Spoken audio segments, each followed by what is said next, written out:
تو آپ کو بتایا گیا کہ اس دن جو ہے یہودی روزہ رکھتے ہیں، ٹھیک؟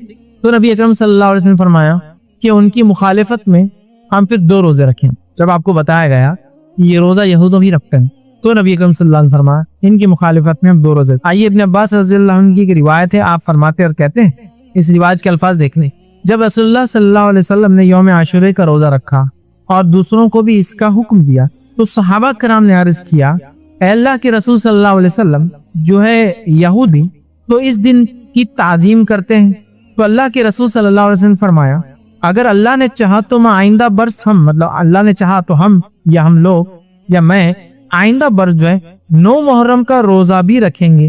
ابن عباس رضی اللہ عنہ فرماتے اور کہتے ہیں کہ نبی اکرم صلی اللہ علیہ وسلم آئندہ سال آنے سے قبل ہی انتقال کر گئے۔ جب آپ نے یہ حکم دیا کہ عاشورے کا ایک روزہ پچھلے 1 سال کے گناہ کفارہ ہے تو آپ کو بتایا گیا اس دن کی تعظیم تو یہود کرتے ہیں، یوزنگ کرتے ہیں، تو آپ نے کہا ان کی مخالفت میں ہم 1 نہیں 2 روزے رکھیں۔ اب ان کی مخالفت کی بات کیوں ہو رہی ہے؟ اس لیے کہ یہود و نصارہ نے اپنی کتاب کی مخالفت، اللہ کی مخالفت، اس لیے نبی اکرم صلی اللہ علیہ وسلم آخری نبی نے ان کی مخالفت، دشمنی سے نہیں، لوگ بولتے ہیں دشمنی سے نہیں، کیونکہ انہوں نے اللہ سے دشمنی، اللہ کے احکامات کو نہیں مانا، پیدا کرنے والے کے حکم کو نہیں مانا، اس لیے ہم ان کی مخالفت، اللہ کوئی دشمنی نہیں اس کی، سمجھ رہا؟ تو آپ نے ان کی مخالفت کی، تو آپ نے کہا کہ انشاءاللہ عزیز اگر میں زندہ رہا تو آنے والے سال کون سا روزہ رکھوں گا؟ 9 کا رکھوں گا۔ تو پتہ چلا ہمیں کون کون سے روزے رکھنا ہے اب؟ 9 اور 10، مطلب 9 اور 10، 9 اور 10 محرم کو ہم کو 2 روزے رکھنا ہے، اور یہ 2 روزے 1 سال کی گناہ کا پچھلے، اور ذوالحجہ کی 9 تاریخ کا روزہ وہ 2 سال کے گناہ کا کفارہ جو گزرا، اور جو مطلب 1 روزہ 2 کا کفارہ، یہ 2 روزے 1 کا کفارہ جو گزرا ہے، ٹھیک ہے؟ چلیے، تو یہ بھی پتہ چل گیا کہ ہم کو عاشورے کا روزہ رکھنا ہے۔ نبی اکرم صلی اللہ علیہ وسلم رکھا، صحابہ رکھتے تھے، سب رکھتے تھے، بچوں کو رکھاتے تھے، اور مخالفت نہیں ہوگی، 2 روزے ہم کو رکھنا ہے، مطلب 10 کا تو رکھنا ہی اور 1 اضافہ کرنا ہے۔ آئیے دوسری روایت کے اندر صحیح مسلم کے اندر الفاظ ہے، اگر میں اگلے سال زندہ رہا تو 9 محرم کا بھی روزہ رکھوں گا۔ ایک میں اوپر والی میں کہا تھا کہ ہم رکھیں گے، اس میں کہا کہ میں رکھوں گا، اس سے پتہ چلا آپ کو اور ہم کو 9 اور 10 کا رکھنا ہے، یاد رکھ۔ اسی طرح جو ہے عبداللہ ابن عباس رضی اللہ عنہ فرماتا ہے، یہ مسند احمد کی روایت ہے، اس روایت میں اختلاف ہے، کچھ نے اس کو ضعیف قرار دیا ہے، لیکن محمد شاکر نے جو کہ محدث تھے انہوں نے اس کو حسن قرار دیا، تو میں کہوں گا اس کے علماء کا اختلاف ہے اس حدیث کی سند میں۔ اس حدیث کے الفاظ کیا سنیے، مسند احمد کی روایت ہے، اور بھی یہ روایتیں اور بھی الفاظ سے آتی، مطلب اور بھی حدیثیں کتاب موجود ہے۔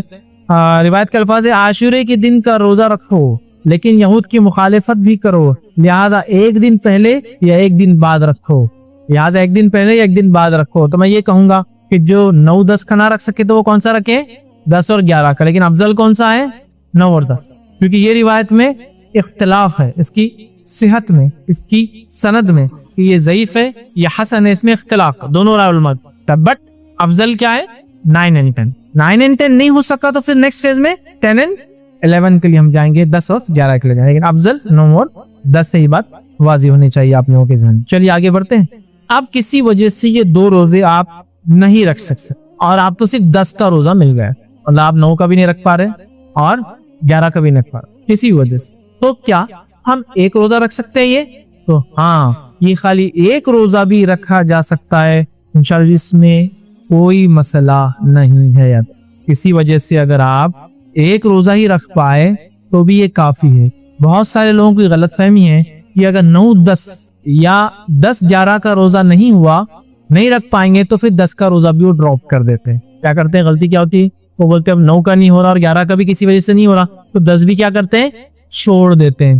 ایسا کرنا غلط ہے۔ اگر کسی وجہ سے آپ 9 کا بھی نہیں رکھ پائے، اگر کسی وجہ سے آپ نے سوچے 10 11 رکھوں گا اور 11 کا نہیں رکھ پائے، تو آپ کا 10 کا روزہ بالکل درست ہے۔ تو گویا خالی 1 روزہ بھی، جیسا کہ میری صحت ساتھ نہیں دے گی، 2 روزے تو میں رکھ سکتا ہوں، 1 ہی رکھتا ہوں، تو آپ 1 بھی رکھ سکتے ہیں۔ نیت رکھے کہ اللہ میری صحت ہے تو میں دوسرا بھی ضرور، یا کسی عورت نے نیت کی کہ 10 اور 11 کا رکھیں گی، سمجھو کسی وجہ سے، اور ہوا یہ کہ 10 کو تو روزہ رکھ پائی اور 11 کو ناپاک ہو گئے، وہ بھی کوئی مسئلہ نہیں۔ یا کوئی عورت 9 کو ناپاک سمجھ رہے ہیں اور اس نے نیت کی تھی کہ 9 10 رکھوں، تو بہرحال وہ پھر 10 11 رکھ لیں، اس کے پاس موقع ہے۔ تو بہرحال کسی وجہ سے آپ 9 کا یا 11 کا روزہ سفر کی وجہ سے، بیماری کی وجہ سے، عورت کی حیض کی وجہ سے، کسی اور پرابلم سے نہیں بھی رکھ پائے، صحت کی وجہ، تو آپ کو 1 روزہ بھی انشاءاللہ عزیز کفایت کر جائیں گے، اس میں کوئی حرج نہیں۔ ایک اور غلط فہمی کہ ایک روزہ نہیں رکھنا بولے ایک روزہ بھٹکتا ہوں، اس کی کوئی دلیل نہیں ہے کہ ایک روزہ بھٹکتا، ایسا کچھ بھی نہیں بولے جوڑی دار لگتا، بہت کامن مسکنسپشن ہے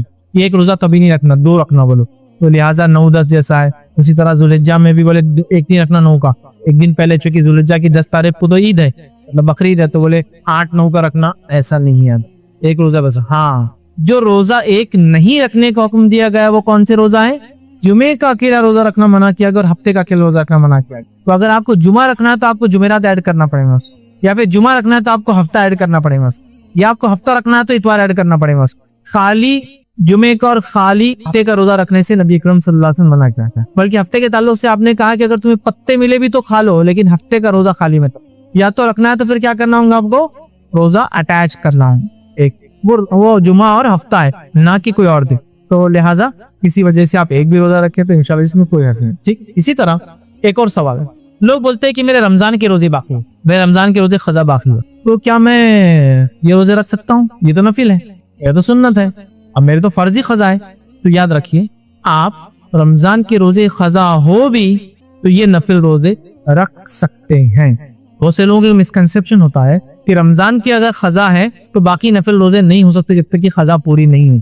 تو میں یہ بتانا چاہوں گا، یہ جو روزہ ہے محرم کا، خاص طور سے 9 اور 10 کا، یہ روزہ مخصوص ہے اور ایک تاریخ سے اٹیچ ہے، یہ تاریخ جانے کے بعد آپ کو اس کو رکھنے کا موقع نہیں ملے گا۔ لہٰذا اگر رمضان کی قضا باقی ہے بھی تو بہت ساری بات بیمار لوگوں کا مسئلہ ہوتا ہے، عورتوں کا ہوتا ہے کہ حیض کی وجہ سے روزے ان کی چھوٹ جاتے ہیں رمضان کے اور وہ رکھ نہیں پاتی، اب محرم آ جاتا ہے، پھر وہ سوچتے رہے محرم آ گیا تو کیا محرم کے نفل رکھوں جبکہ میرے تو فرض باقی ہے۔ تو یاد رکھیے، آپ کی فرض روزے اگر قضا باقی بھی ہے تو علماء کی کئی قول الفتاوی موجود ہے کہ آپ قضا روزے باقی رہنے کے باوجود بھی محرم کا روزہ آپ رکھ سکتے۔ تو لہٰذا محرم کا یہ روزہ 9-10 کا آپ بالکل، اگر قضا روزے باقی بھی ہیں تو رکھ لے، چونکہ قضا روزوں کے لیے تو آپ کے پاس اگلے سال تک موقع ہے، مطلب اگلے رمضان آنے سے پہلے تک موقع ہے، لیکن یہ روزے تاریخ سے جڑے ہیں، ایک بار چلے جائیں گی تاریخ کو پھر موقع نہیں ملیں گا۔ تو لہٰذا نفلی روزہ، قضا روزے اگر فرض باقی ہے بھی تو رکھا جا سکتا ہے، تو لہٰذا آپ اس کو رکھ سکتے ہیں۔ آئیے اسی طرح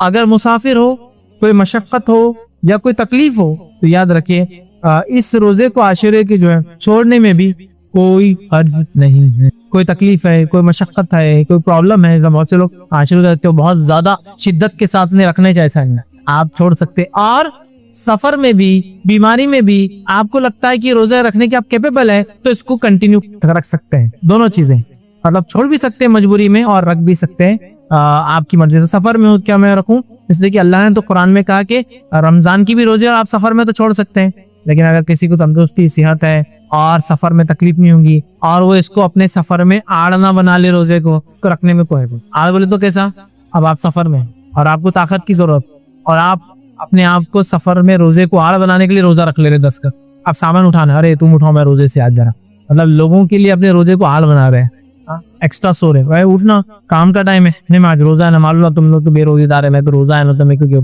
آڑ نہیں ہونا چاہیے، ٹھیک، اس چیز کو آپ یاد رکھیں، ٹھیک ہے۔ اچھا، ایک اور سوال، کیا یہ روزے کی قضا ہو سکتی ہے 10 محرم کو؟